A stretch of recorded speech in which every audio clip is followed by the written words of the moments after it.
Hey, welcome to WestEdge Wednesdays. I have been looking forward to this for a whole year since last January when we started presenting WestEdge Wednesdays to you for the 2024 edition of the show. This is the 2025 edition of the show and the 10th edition of the WestEdge Design Fair. So excited about this, I cannot possibly tell you. But first, before I bring you this panel, I wanted to share with you that the stage that you're going to see is presented by Pacific Sales Kitchen and Home, a Best Buy company, and it was designed by Kim Gordon of Kim Gordon Designs. An absolutely extraordinary design. You're going to see some different things this year. You're going to see green. You're going to see a feel. You're going to see motion. And that was all due to Kim Gordon Designs. Genius. You crushed it. Good job. This program that you have upcoming right now, Planting Roots, future-proofing your design business. And in the light of all of the chaos that we had last year, the unexpected of next year or this year, it's amazing. And this panel is incredible. So with that, Cheryl, it's all yours. I am super excited to kick this panel off and welcome my esteemed panelists. All right, so don't think we are the oddest looking Motown singing group ever. Do you sing? All right, okay, well then we won't do that. This panel is going to indulge in a little bit of left brain, right brain. We're actually going to be talking about the business of design with 4 incredible practitioners who own and run their own businesses. Cumulatively, I'm not sure how many years of experience we have here, but a lot of significant experience. And so I'm honored to be on a panel with Keith Granet, founder of Granet & Associates and founder of Leaders of Design. Yeah. And Grant Kirkpatrick, who is the founding partner of KAA Design Group. Tom Stringer, my fellow Chicagoan, founder and president of Tom Stringer Design Partners, and Lewis Taylor, partner, director of finance and administration for Shaper. I'm going to say it right. Bucolato. And we're going to jump in and get started. Right, you're right. You're exactly right with that. We're going to jump in because I am always fascinated by origin stories. What's the genesis? And so I want to ask each of the panelists, what got you here? How did you get started? What was your introduction into this incredible industry? So we're going to do a little bit of origin story right now. Do you want to get started? Okay. How much time do we have? A long story. I would say that I started out wanting to be an architect, and then I did an internship at Gensler and realized that I wasn't that talented, and I didn't have any money. So I didn't use it. But for me, it was like finding my particular talent and knowing that I had an aptitude more for the business side than the design side. So I just sort of navigated in that direction, and from that, have created 4 companies around. And you're the author of a book? 3 books. 3 books. Yeah. The latest one's The Business of Design. Business of Design. Perfect. Good enough? That works. Okay, thank you, Cheryl. So I was 12 when my folks decided to remodel their house. And it was a small house, and they wanted to make it bigger for a growing family, and I just thought it was fascinating. Concrete, wood, all of that. So there was a guy walking around with a roll of plans, and I said, "Who's that?" They said it was the architect, and I said, "Okay." So that was it. 12 years old, never looked back. Wow. Yeah. Fantastic. And here we are on this beautiful stage. There you go. So, Pretty similar story. I've been a designer since I think I was probably 8 years old. Tom and Jerry first my brother's train set and turned me into an urban planning experiment. Immediately tore apart my sister's dollhouse and redecorated it. And I've been on actually a very straight line trajectory ever since. So, There's nothing straight about that line.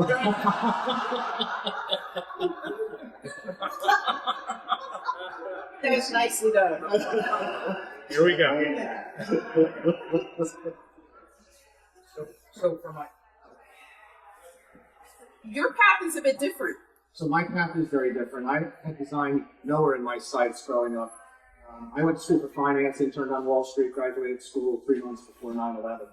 And so went back to school, got a master's in accounting, working in public accounting. Got a call from my brother one day out of the blue, and he said, I'm working with Keith Granet. I'm working as a consultant, and something's funny with the books of the company I'm at. And I said to him, I have a real job. I don't think I have time to come and check these things out, joking around. It was interesting because it was the best decision I ever made to go and take a look at what was going on. A lot of people in this industry run into problems with their bookkeeping, and we found some improprieties.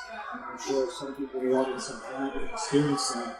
And went there, figured it out. It's been the best decision in my life because of all the people that I've gotten to meet and work with, and I don't regret a single second. So design came to you later in life. I didn't even know what design was when I was in finance. Yeah. I studied finance, and it did come, and I have such an appreciation for it now. And I would say that this is probably, I've seen almost every industry through my years as an auditor going into companies, and this is absolutely the best industry to work in by far. Applause for that, for sure. I think that these stories will probably resonate with so many of you. Certainly a lot of people, I won't even say find design, they gravitate towards design. Design found you. It starts at home. For so many designers, you just knew. For others, it comes at a later point in life. There are so many people, like you said, didn't even know what the word design meant, don't know what interiors might mean, wouldn't know what architecture might mean, but you know deep down inside that there's something along the lines that you want to do, to craft, to change, to make something or someplace better for other people. I think that's inherent in those who explore careers in design. And I am so sorry, I forgot to introduce myself. I'm Cheryl Durst. I'm the Executive Vice President and CEO of IIDA, the International Interior Design Association. Cardinal sin of a moderator is to never introduce oneself. There is a very large difference between practicing design and owning and managing a design practice. What do you wish more design professionals knew about owning a business? That part is important, but helping it thrive. Let's start. Go ahead. I guess I have a career because of that, right? So do I want them to learn new things? The answer is yes. So the more you can understand you're running a business, the better and the more freeing it is actually to be creative. Because if you have to worry about where payroll is coming from, or where rent is coming from, or where the next project is coming from, then you're not focused on design. So the more you put good systems in place, allows you to be more creative. And I think that the myth of you're going to work 80% in design when you establish your own firm and you're in charge is actually total myth. It's probably more 20 to 30% of your time is working in design and being creative, and the other 70 to 80% of the time is actually in designing a good business with procedures in place and a way to run your business effectively. And I think that's what most people underestimate more than anything. You guys have seen that as well. I do think that probably the smartest thing that I ever did in starting my business was bringing in consultants to help me create a framework, kind of an architecture for the organization that I could aim on and that I could exist within to allow me to understand where it was. Yeah, I'll echo that. It's interesting. I always talk about the 80-20 rule, and it doesn't matter what industry. You're in 80% of the time, if you're an entrepreneur and you're running a business, you're running a business. Human resources, finance, marketing, and 20% is for us the design work, or it's for a lawyer. It's in the courtroom, right? It's that 20% of what you live for. Now you want to try to swing it over the years. Get it 30-70, get it 40-60.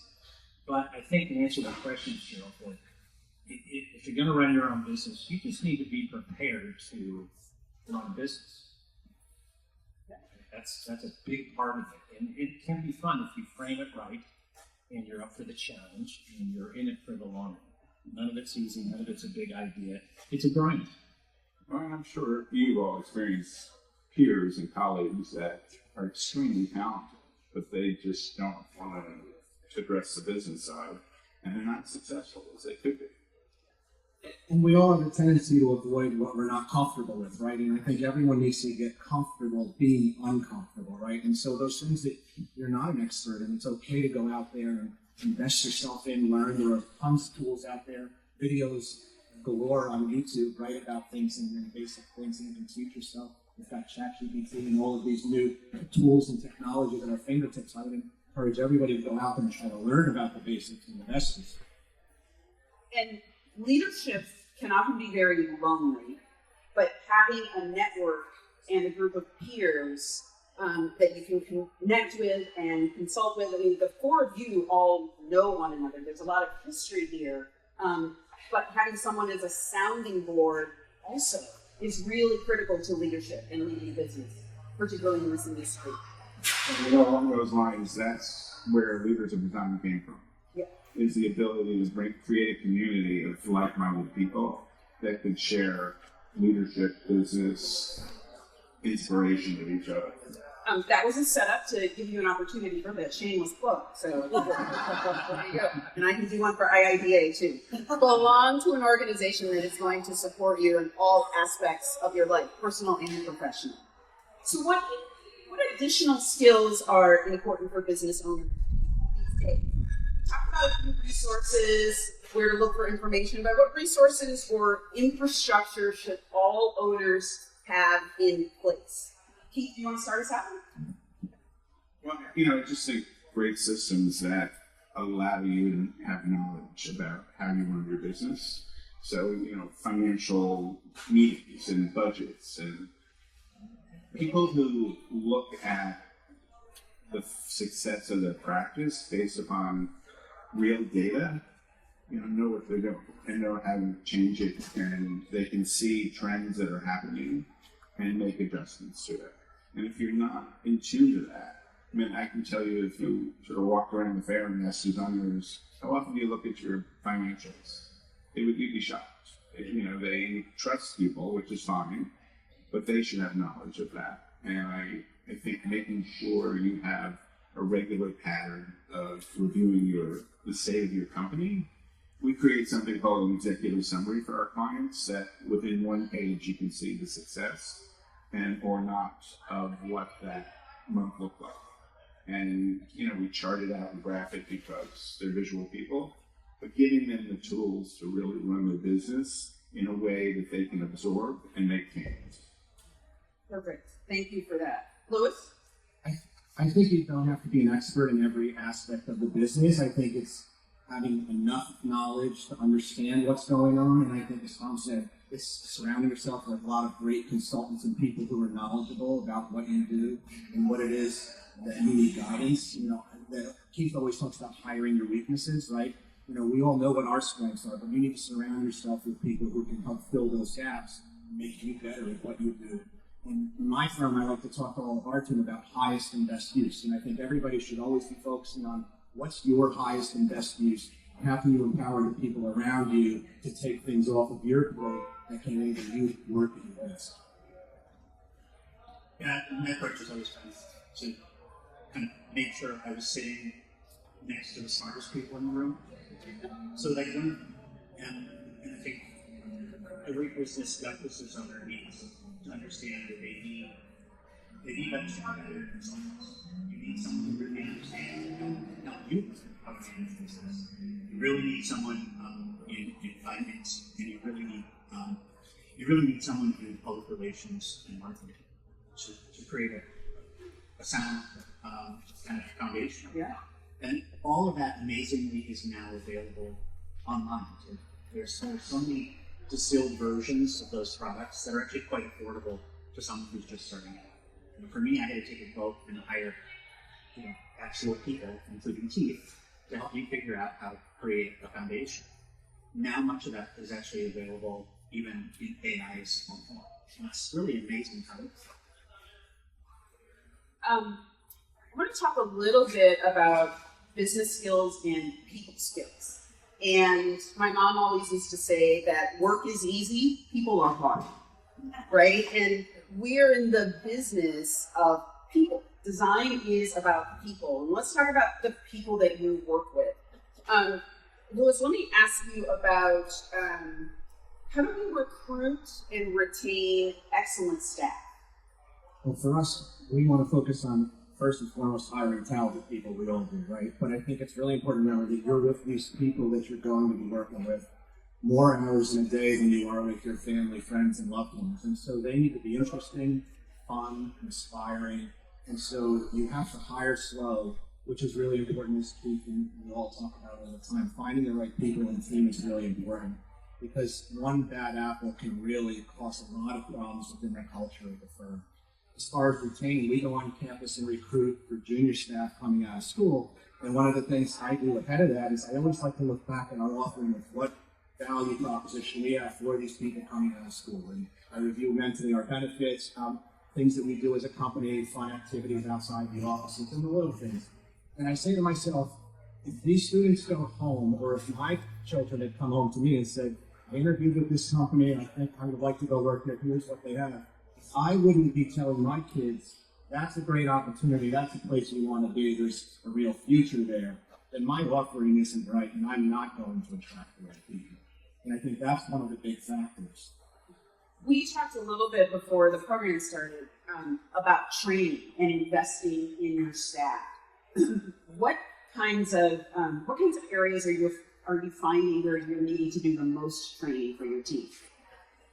Well, the students coming out of school are really focused on theoretical things in the world that they're learning on campus. They're not really ready right out of the gate for the real world. And I don't know if you guys are seeing that as well, but they need a lot of on-the-job training to get the skill sets that they're going to need in the real world. Their people skills are a little bit lacking because it's all day long like this behind the keyboard, texting. We're trying to teach them how to interact with clients, how to write professional emails that communicate and ask for timelines to follow up and deliverables. And those are the kind of things that really aren't coming across on campus right now.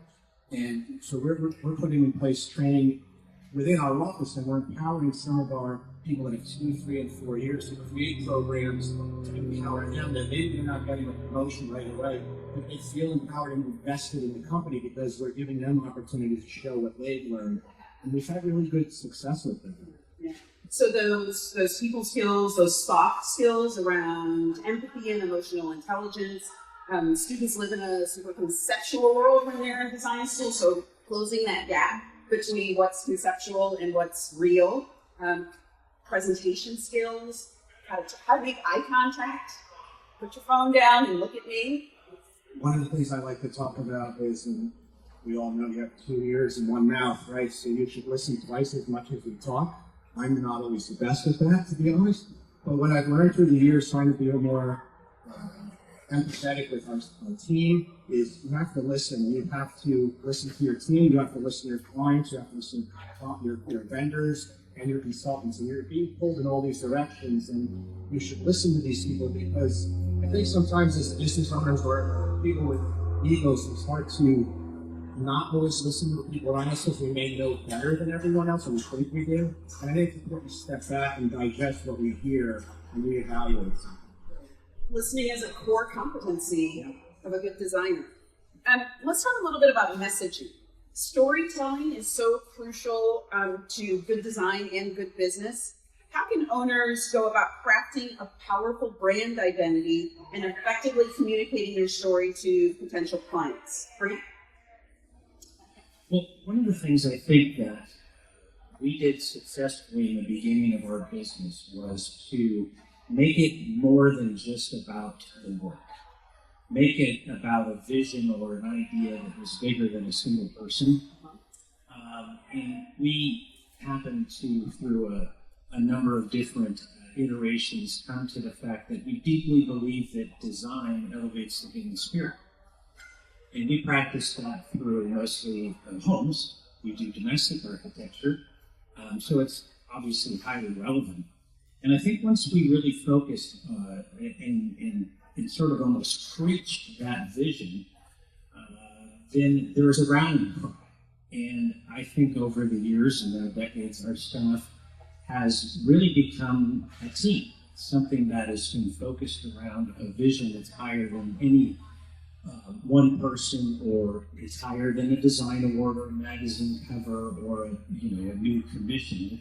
It's about driving toward a collective vision. You know, I remember those days when you were coming up with that, and you kept on saying, we got to go bigger, we got to go higher. It's not about the work, it's really about what the impact is that we need to have. And that's where those words came from. That was an exercise, I remember that, Keith, that we called it the 5 whys. So when you ask yourself, okay, why do we do what we do? And you have an answer, say, okay, well, we do what we do because it's exciting. We love to design. Well, why is that exciting? And you do that 5 times, and you eventually get to that vision. Great. That's great. The 5 whys. Love that. Tom, what about storytelling and messaging for you in your firm? Well, storytelling is probably the most important thing we do as designers, right? I mean, not just in messaging around our own business, but ultimately we're telling a story that our clients love. And I got lucky really early. My first publicist was Tamar Machigny. And at the time, I was starting to travel a lot with clients, and I was kind of keeping it under wraps because I wanted to be known as a hardworking designer, not the sybarite that I actually am. And she came to me, she said, this is a mistake. You need to talk about those experiences and make them an extended part of your work. And actually that's the message that we still carry today about adventure being a really core value in our organization. And what I found is that by putting my personal values out there as a part of the business value set, I've attracted people that are like me, that are kindred spirits. And now I have big clients saying, you're going to get us because we get you. We understand the things that are important to you. And there's an interesting opportunity to cross over from the personal to the professional and then back again. By telling a story that's actually true to who you are as opposed to one that's been concocted and that you wear like And people can spot an inauthentic story very quickly. Well, there's this exercise about inquiry and advocacy. And the whole purpose of it is that you inquire about what your clients' needs are before you advocate for yourself. Because if you try to sell who you are and not knowing what they want, you're not going to be successful. So you really need to know. So once you can figure out why a client is thinking about you, then you can go, here's a project that I think you'll connect to. But if you don't do that from the beginning, then you're flying blind as to whether you're going to meet their needs. I love that phrase that Tom used, kindred spirits, right? Tied directly to, we feel an affinity towards someone of kinship. And design also is predicated on trust. And whether it's your staff or whether it's a client, having that inherent trust in you is tantamount to success in design. You have to build that trust, and that comes from that kinship, being accountable for sure, but understanding the quality of that emotion between a designer and a client is critical. It's something we spend a lot of time talking to the rest of the people in our firm about, having them understand that what is the fundamental that selects our firm's success is that trust. I'm now working on my 3rd generation of 3 major families to put us in business. The reason why the young folks I'm working with today, I was actually their grandmother's stepper, which is insane. But the reason, how they find me valid, blows me away. I don't understand why. But there's this huge level of trust between their family and our organization. And everything that we do has to lead with what enhances that level of trust. That can never be denigrated, or we lose the client, we lose the Yeah. And design is not just transactional. The spaces that designers are creating embody a family. I'm thinking of your 3 generations. It's a family's culture. It's their life. It's their story. And it's a tremendous effort and amount to trust someone with telling your story. So kudos to you for 3 generations. So we talked a little bit about legacy and the 3 generations. What about the future? What about future planning? What are some steps that designers should be taking right now to future-proof their business? I'm going to be here. I also, just one other plug is I own Studio Designer, which is the largest software for interior designers. And, we process $5 billion worth of product through the software. And AI scares the shit out of us, to be honest. And it should. Yeah. Because it's going to be a great tool, and it will take some jobs away. It'll create other jobs, as anything has. But it's something that if you don't get on top of, you're going to be left in the dark. And there's going to be somebody who's going to embrace that in a big way. So we're looking at it as, how do we use those tools to enhance what we already have? But the future of that is still so unknown. I mean, it's just literally incredible what you can simply do through ChatGPT, right? I mean, and it's a tool that gets you 60% of the way there. And of course, we can see when people write and there's a dash and there's something highlighted that, they go ahead and check GPT, but it doesn't disqualify it for what it is. It's really helping you think and communicate in a much stronger way. And I think that's probably our biggest challenge moving forward. It's a powerful tool, and using it wisely, having some command and control over it. It also helps alleviate, I think, a lot of the fear that people have around it as well, but it can certainly alleviate a lot of mundane tasks that take up a lot of your time, administrative tasks for sure, but understanding how to use it, we're not moving away from it. So embracing it and understanding how it works best for you would be key. Tom, what about future-proofing? Thoughts on that for you? Well, other than AI, which Yeah. we're embracing as quickly as we can, and encouraging our staff to use it in small ways that alleviate the boredom, the boring administrative part of their job, and allowing it to create more space for creativity. From a business perspective, we're also looking at come around to understanding that finding and retaining the best talent is really my primary goal for survival, and we're spending an extraordinary amount of time developing a workspace that is survivable through ups and downs, and also creating a really great set of benefits for our employees so that they'll stay. Institutional knowledge is the key for any long-term business, and getting people to come and stay is the key to that. If everybody's new, nobody knows the history of those families that have made our company what it is. So whether it is sabbatical programs, the kind of employee benefits I never would have thought possible years ago, now we're fully invested. And then we're also looking at new business, which is, do we push into art advisory?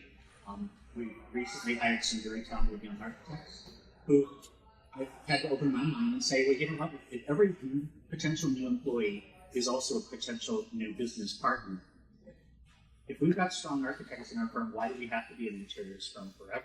Maybe we morph and start offering architectural practice. I mean, it can be scary, aren't it? Yeah. That gives me an idea of interiors. But our art advisory is another area that we're looking at. Absolutely. That's a tough one, but we're actually looking at onboarding someone who could do that for us as well. Design as a profession and as an industry has become so multidisciplinary. And I'm not just talking about your skills as marriage and family therapists. That will always be a core competency. But I know that for whether it is residential or healthcare or hospitality or retail, you name it, clients are expecting more of you. They're expecting a broader, wider skill set. There are things that clients are probably asking you for now that they weren't asking for you a decade ago or 20 years ago. And so expanding your competencies and your skill sets is critical for survival. One area, there's a client in Chicago, I was talking to a designer, and she had started working with them as a family, but it had expanded to a museum and a cultural institution, and she had asked her firm to do the organization and event planning for an opening. And so bringing that sensibility, which is enhanced project management, but bringing those other sensibilities to the work that you do will be critical, and it's so critical for design students to know and understand that as much as design is a specialty, having a liberal arts background is also helpful, knowing how to do a multitude of things. I've always said, someone asked me, are designers generalists? And my response is, designers are serial specialists. That given the project, given the moment that you're in, being so immersed in that, but keeping your brain broad and your mind open is critical to success in this industry. So we talked about how design is evolving so rapidly as we are as a culture and society. What advice would you all give to firm owners to help them stay agile, resilient, and resourceful, right? We know the expression, we're living in volatile times. How do you stay agile and resourceful and current? Right? Well, I think I have thought about a number of things you just talked about, ranging from involvement in organizations to future-proofing your business. And I think that really what we don't want to do is, AI is interesting, technology has always evolved. We've gone from literally drawing on paper to not even drawing lines, we're just modeling. We're not drawing. It's really strange, right? We're computer modeling. And things are going to continue to evolve. What I think is important about future-proofing is to actually not forgetting the past. For instance, we talked about being involved in organizations, really, really important. But you hear this word a lot, mentoring. It's really important. And I consider a huge part of my success in my career to have had a couple of very strategic mentors, both personal and professional. A couple of architects that I still touch base with today, they're well into their 80s, have been hugely instrumental for me in the formulation of my business, as well as the evolution of my business, to understand. In fact, recently, I took a couple of them out and said, what would the 80-year-old you tell the 60-year-old you 20 years ago? And we had this great conversation. It was incredibly enlightening. So, and we're right now in our office going through a revision of our own internal mentoring program. Right? We just talked about it yesterday. We had a whole leadership staff meeting about what does it mean today to mentor our youngest. Well, what does it mean today to mentor the leaders in our firm? And how do we take it upon ourselves to ensure that we ask those people that we admire to spend some time with us? You'd be surprised, like, oh gosh, they're so busy. They actually want to do it. They really do. I mean, I know at this stage of my career, almost 40 years into our business, that I truly enjoy mentoring people that are starting their businesses or are in mid-career and want to learn some things. It's extremely gratifying to be able to pass those things along. And to Tom's point earlier, we're resolvers, right? We're creative folks. We think we can solve every issue. And I think a large part of what's helped our firm succeed over the years is relying on people who really know what they're doing. Keith came on board with me in our business 30-something years ago, and there's no possibility my firm would be what it is today without having relied on his expertise in his arena. And we've managed to do that with other folk. We've also managed not to expand beyond our really core capacity. You know, what were we put on earth here to do? Be an architect. People ask me all the time, how come you don't build your homes? Oh, can you imagine being a contractor? I mean, no thank you. And why don't you do the interiors? Well, I got Tom to do the interiors, even though he doesn't want to do that for us. But, you know, really stay focused and rely on mentors. Have long-term relationships with people that you admire. Don't be afraid to ask them to spend lunch with you or give them a call when you have an issue. That is, they're willing to do it. It's a rare, successful person in the business who wouldn't be willing to spend time with you. And do it personally too. Do it as a mother, do it as a father, do it as, you know, someone who's eager to be better in life. Well, and I'm also asked a lot to create mentorship programs, and what I usually say is you can't force it. It should be part of your culture. So if you allow for mentorship to be the way you exist, then you're going to be more successful than trying to say, every Tuesday we're going to meet and talk about something. It just doesn't ever work that way. Yeah. Brilliant advice around mentorship. We meet mentors at all ages and stages of our careers. Sometimes it's formal, sometimes it's informal. Sometimes you may appreciate the way that someone does business or the way they conduct themselves in public or the way they do presentations. It doesn't have to be an entire life. There could be something very specific about someone that attracts you to them as a mentor. And you don't have to be weird and stalkery about it either. And I think mentorship comes in I think mentorship also comes in so many forms, and maybe we also call mentorship learning. Yeah. Because for me, some of my best mentors are the younger staff members, right? It bubbles up to, like, young people have a tremendous amount of savvy to be taught to me.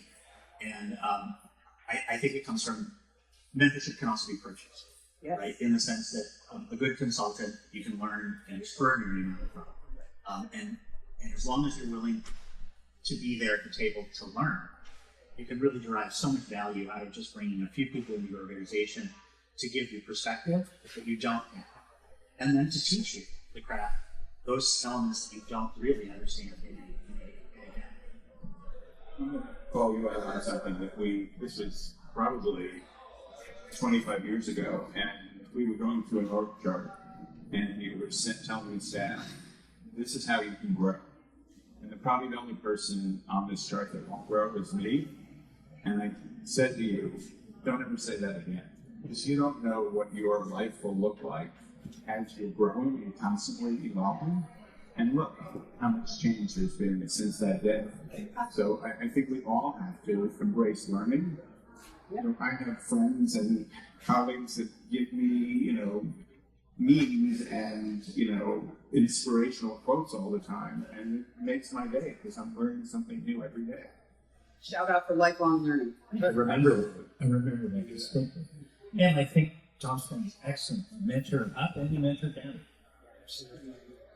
And I think you should also be thinking about finding your successor, right? That's another thing. Succession planning, We absolutely. see our aging population and what's going on in the world right now. Well, if you're not looking for your successor, you're kind of doing yourself a service, right? We all are trying to think about those kind of things, and it's a hot topic in the industry right now. And I'm excited. I look at things you might be scared about as opportunities, and we talked about that a little earlier. And so I think the next generation of people up and coming is really exciting to see what they'll bring to the industry. And it's our job to kind of usher them forward and help to put them at the forefront. This is such a great conversation around mentorship. I also want to make sure that we don't forget about sponsorship. Those people who are sponsors to us, who will speak our names in rooms that we aren't in yet, right? Or help us get that seat at the table we may not have yet. And so make sure that amongst your peers and colleagues, you have both mentors and sponsors. Super important to moving ahead. Tom, let me ask you this. We touched on it a little bit. How can we all just stay more relevant and more current as business owners? And are there things that you depend on that you would recommend to the audience? And I'm going to kind of segment the audience a little bit. maybe also to students as well, and to new and emerging designers. At different points in life, we need different resources. And I'd love for you to talk about that a bit. Well, I think there's so many organizations out there that you can attach yourself to, whether you're beginning, whether you're in the middle, or whether you're at the top of your career. And there are organizations, I think, for every tier. But IIDA, ASID are incredibly powerful tools, especially for young designers.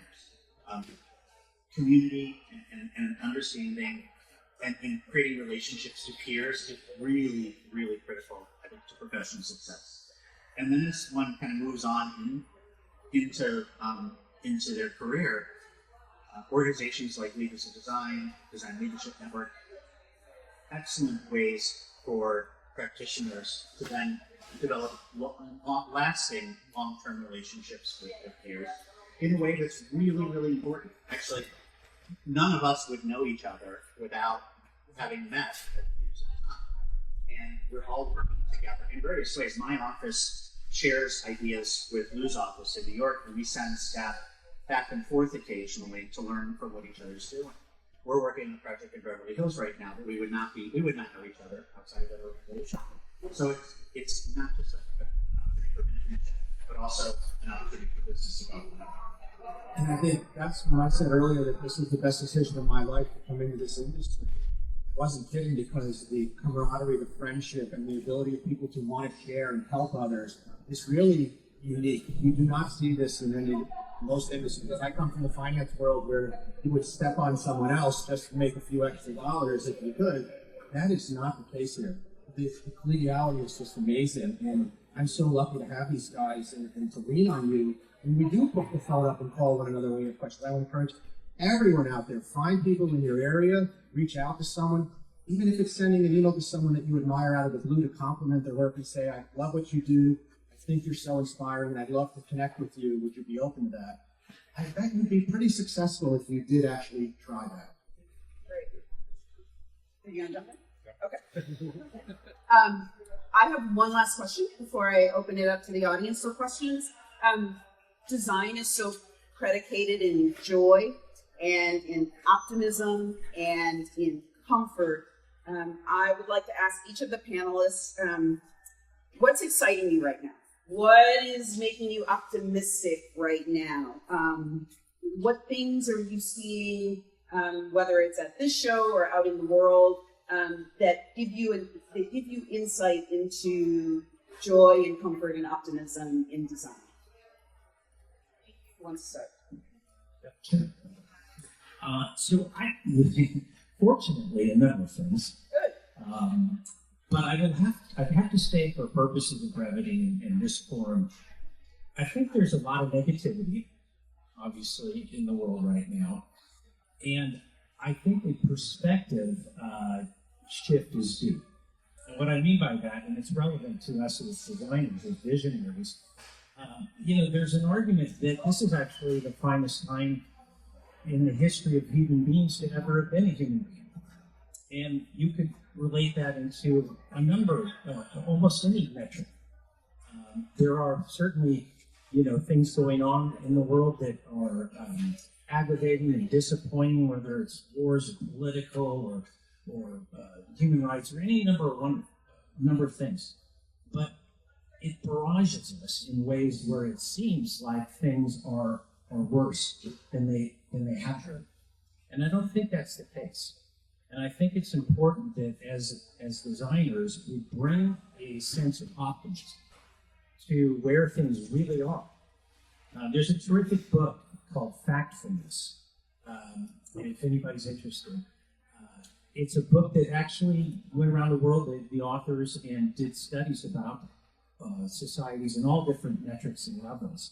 And it's hard to find a metric in the world today that isn't better than it used to be. Hunger, famine, disease, believe it or not, even war.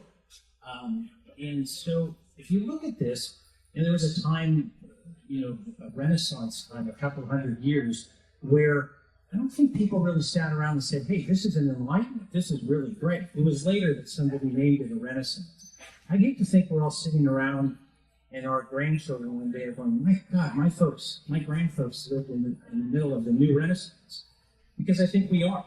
And I think we need to bring that to our clients, to our work, and let this work that we do, which does provide a true sense of optimism for understandably a limited few, but to bring it and proliferate, to advocate for the importance of great design and what it means to this world. A lot of cultures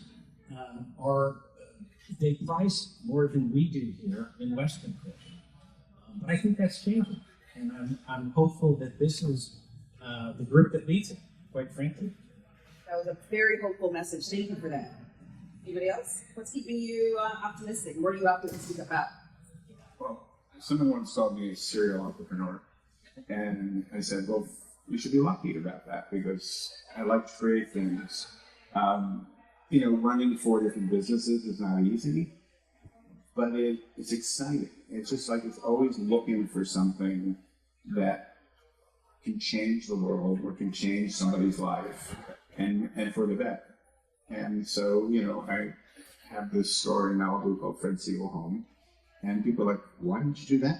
And I was like, it felt right to bring back something that, was unique and exploratory versus just the same old that you see everywhere else in the world. And so whether it's a software company or a consulting practice or the store, every day is a new day. And that makes you get up every morning. It's exciting. And I think the times are exciting. And I agree with you, there's too much negativity out there.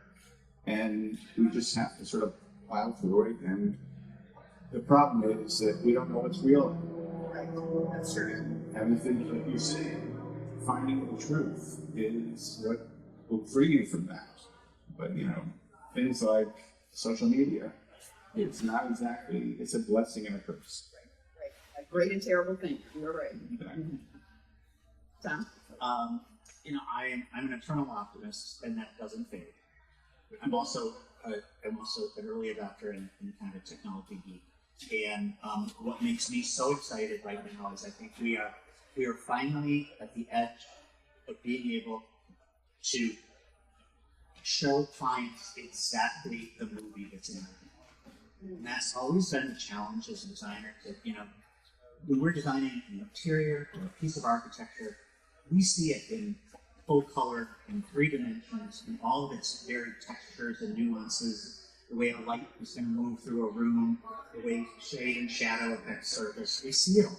Yeah. And you can't ever show the client that's in your head. Now AI and now technology are allowing us to make movies and to let clients walk through these environments before they ever exist. And I think that's extraordinary, and it's really something to be really, really exciting.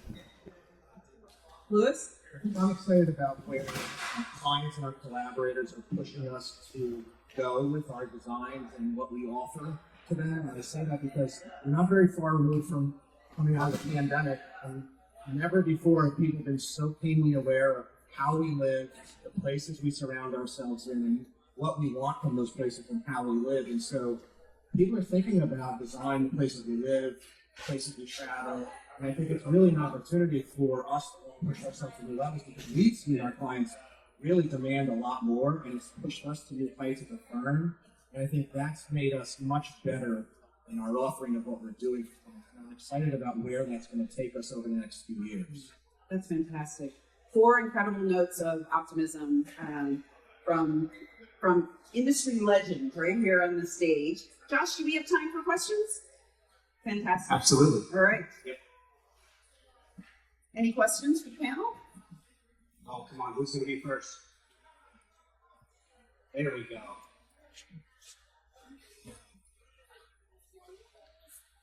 Hi, that was great, very inspirational, which is, I think, something we all need. Going back to the very beginning of when you all started your firms, how did you know, or what was it that maybe inspired you all to even get started or create your firm in the first place? What pushed you to create? How did you know you're right? I kind of started my firm out of a negative experience. Worked for a really good design organization that shall remain nameless for these purposes. But honestly, I saw an opportunity, right? I saw an opportunity to value employees. I saw an opportunity to run a really well-run business from an administration and from a financial perspective. And I basically set out to create an organization that was the opposite of what I saw as the mob, which was hire young people, pay them very little. If they want to make more money or they want to advance, they have to hang out their own chain. I saw that as a waste of human capital. And that's really what spurred me to do my own business, was to do it differently. And to do it in a way that I thought would make me feel good, but also be of lasting importance to my clients. For me, I had left Gensler and I was running a 60-person architectural firm in San Diego. And the economy had finally sort of hit California in 1991. And people would call and say, how do we survive? And I was like, well, if you pay me, I'll tell you. But I realized there was a huge need to helping people run design practices. And so that triggered taking that leap of faith.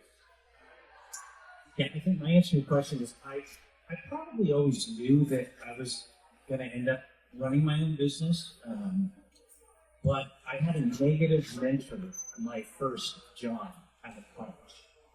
Speaking of mentors, it was not someone who I ended up admiring or wanted to operate a business in that way. And that was very motivating. So an opportunity came along that I had generated that my boss didn't want to take on. And it almost, forced me into leaving and working on that project, which started the business. So there's a little bit of happenstance, but probably a little bit of breadcrumb runs in. And you were very young. Well, clearly, yeah. And for me, I didn't actually start my own firm, but I joined the firm that after the crisis of 08, the firm was down to 4 people. So I was excited about jumping on the ship that had just hit the iceberg, right? And so that was exciting to me. But I think the key is it's always going to be scary. And I'm sure you guys were all nervous and scared at the time. And you don't know if the time is right. Something will just tell you it's right and I should try this. And you'll know. Anyone else? Yes. Hi. Hello, Dan. Hello, Dan. Well, first of all, thank you for having us. The question is, what do you guys think the conversation about the influence of mentorship? Hey, Jane, sorry, can you speak up a little bit? Sure. You guys have spoken about the importance of mentorship and how it goes both up and down. And then you also brought up the idea of sponsorship. And I was wondering if you could elaborate on that kind of specifically. And just how you take advantage of it. Another thing I'm looking for some insight that I want from you. I had tossed in that notion of sponsorship, and that is, right, it's not a hierarchy above mentorship, because very often a mentor can turn into a sponsor, and it's finding that person who is going to promote you, who is going to, in a room full of opportunities, say your name and know that you are right for those opportunities. And so you almost have to cultivate your sponsors as well, but it's, kind of minding your mentors and knowing the ones who will be in places where they can spot opportunities that are right for you, right? You don't want it to fall on random ground, and you don't want random mentions of you, but knowing when an opportunity is right for you. You may not be in that place to recognize that opportunity, but a true sponsor will. And so it's not a passive act on your part. It is actively cultivating sponsors as well as mentors. Well, I would say the best sponsor is a happy client. Yeah, there you go. I mean, Yeah. referral. Well, word of mouth is sponsorship. Yeah, which, Cheryl, I think you also mean it's a champion. It's a champion for sure. An ally, a champion. Having clients that are champions is magic. And it takes years to build those relationships with the clients, and one bad moment can ruin that You lose it, relationship. for So sure. That's really important to always remember. I think even when we have to give clients really bad news, when the client always understands that we have their best interests at heart and that they come before us in terms of results, then you get sponsors. I just want to say that I'm really glad you asked that question because I had no idea what she did. And now I did. And now I'm inspired. There you go. Always learning. Always. Up and down. Anyone else? Hey, so forgive me, I actually had a question because I stepped out for a minute and I don't know if you guys covered this, so forgive me if you did. But did you talk about how you work with newer designers to advocate for themselves? In other words, we have such there's a discrepancy in generations right now. You know, if my kids didn't tell me what 6-7 meant, like I would not know. But there's a different there's a different path, right? How do you teach younger designers to advocate for themselves so that they can ask for what they want without feeling like they're asking for something that they don't need? Well, right now we're stubbing it out. Actually, I went through 2 years of executive coaching, as did my 2 business partners, and it was such a cathartic opportunity and exercise for me that now we're offering executive coaching to every employee, and it's basically therapy, you know, and it's just with a different area of focus, and we found it's been really effective in if nothing else in helping our employees learn how to effectively communicate with each other in a professional setting, but probably most importantly, understand how to communicate with the other professionals we work with and our clients.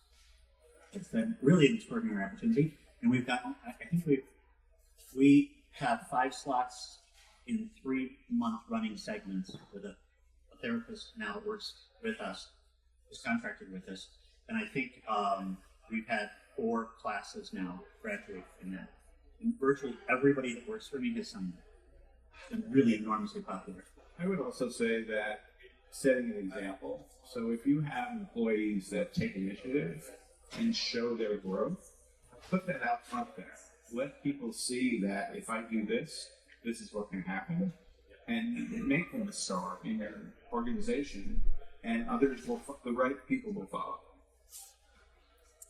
Yeah, I've got 2 thoughts on that, Josh. One would be that one of the key attributes of a great designer is confidence.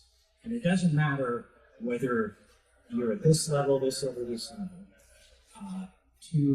You've got clients who are possibly doing the greatest, non-discretionary spending endeavor of their life, right? And they're putting it in the designer's hands. And if you're not oozing confidence with how that's being quarterbacked, they're nervous. And so confidence is something that can be learned, but it's also something that a great designer has inherent. And it builds. But I think that's important. I also think that for people that are coming up in the profession, in our offices or on their own, what I said earlier about having a vision that's bigger than yourself, have a point of view, have a design point of view.